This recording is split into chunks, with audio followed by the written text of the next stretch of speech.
Véronique Jeannot, la femme au regard profond et au sourire tendre qui a captivé le public français, a aujourd'hui 68 ans.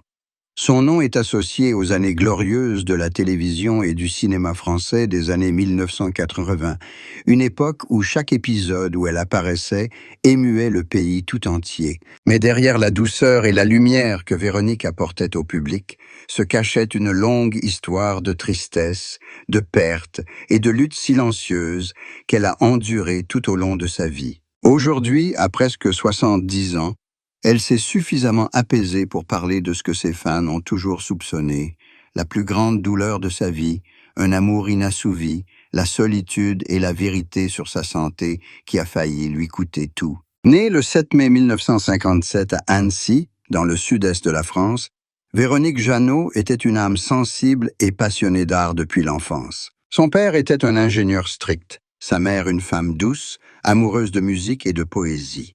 C'est sa mère qui a inculqué à Véronique l'amour de la scène et l'a encouragée à poursuivre son rêve de devenir actrice. À 16 ans, Véronique quitte sa ville natale pour Paris, où la lumière et les aspirations de la jeunesse sont à la fois vives et intenses.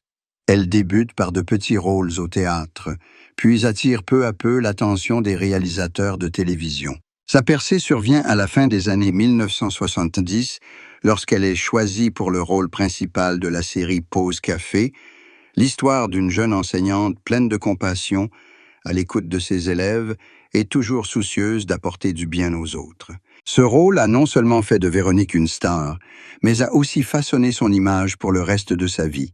Une femme douce, résiliente et bienveillante, mais qui cache aussi une tristesse inexprimée. Le public l'apprécie pour sa beauté naturelle et son regard empreint d'émotion, mais peu savent qu'à son apogée, Véronique lutte contre d'atroces souffrances physiques et mentales. Au début de la vingtaine, on lui diagnostique un cancer du col de l'utérus.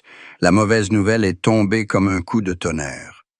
Pour une femme dans la fleur de l'âge, avec une carrière florissante et un avenir prometteur, ce fut un choc inimaginable. Elle a dû subir une opération chirurgicale et des années de radiothérapie, ce qui l'a laissée épuisée physiquement et mentalement.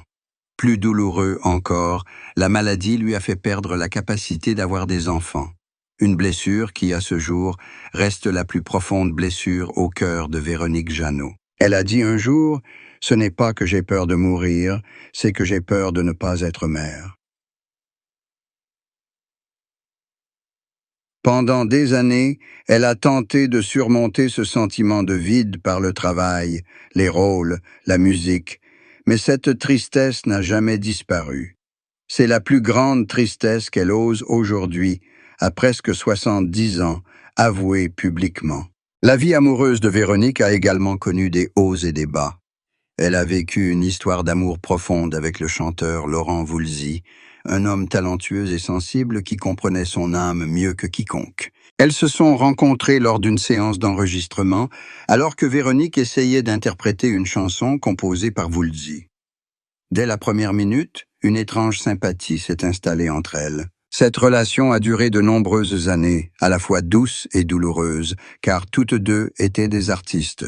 Toutes deux vivaient avec leurs émotions, avec des morceaux de leur âme brisée. Lors de leur rupture, elle a déclaré « Je n'ai jamais aimé personne comme je l'ai aimé, mais l'amour ne suffit pas à guérir deux personnes seules. » Par la suite, Véronique a entretenu une relation secrète avec un réalisateur français, mais elle ne s'est jamais mariée.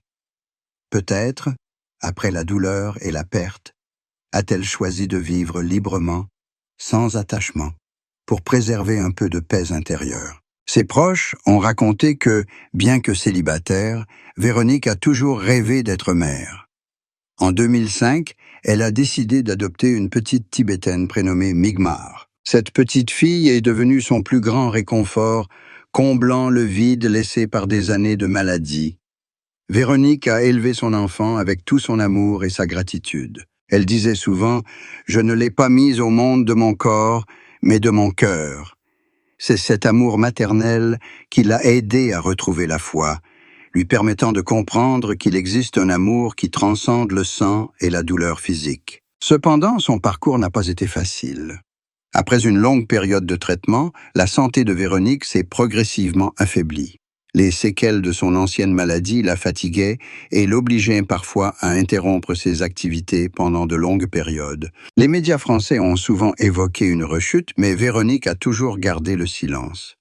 Ce n'est que ces dernières années qu'elle a admis devoir encore suivre un traitement régulier et vivre avec la peur d'une récidive. « J'ai appris à vivre avec la peur, au lieu d'essayer de l'oublier », a-t-elle déclaré.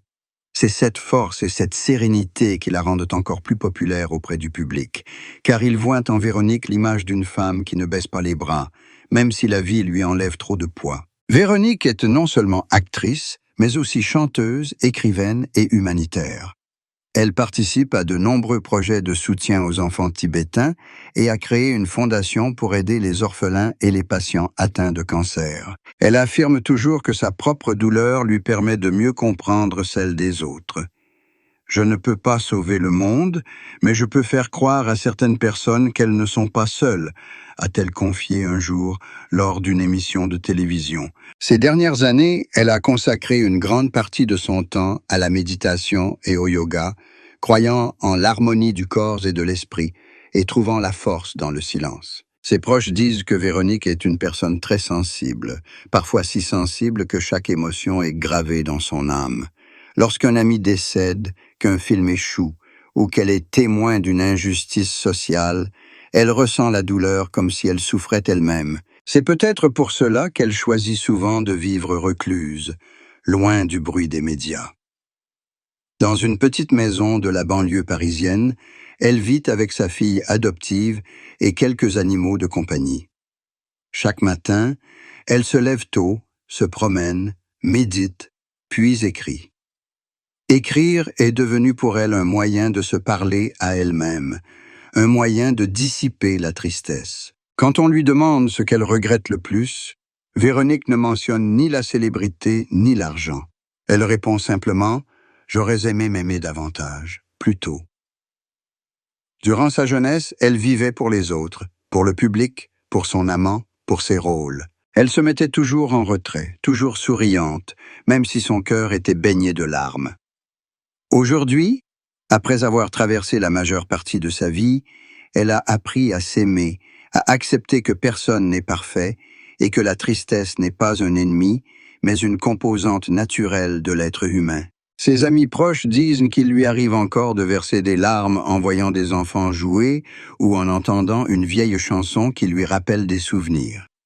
Elle ne pleure pas par faiblesse, mais parce que son cœur est encore rempli d'émotions, capable de vibrer malgré ses nombreuses blessures. Sa fille adoptive, Migmar, a déclaré un jour lors d'une rare interview « Ma mère est la personne la plus forte que je connaisse, mais parfois je la vois très triste. Quand elle me regarde, je vois de l'amour et un peu de regret dans ses yeux. » C'est peut-être l'image la plus vraie de Véronique Jeannot, une femme qui a donné tout son amour, mais qui portait encore un vide incommensurable dans son cœur. Elle a dit un jour que s'il y avait une chose qu'elle craignait le plus, ce n'était pas la maladie ou la mort, mais l'oubli.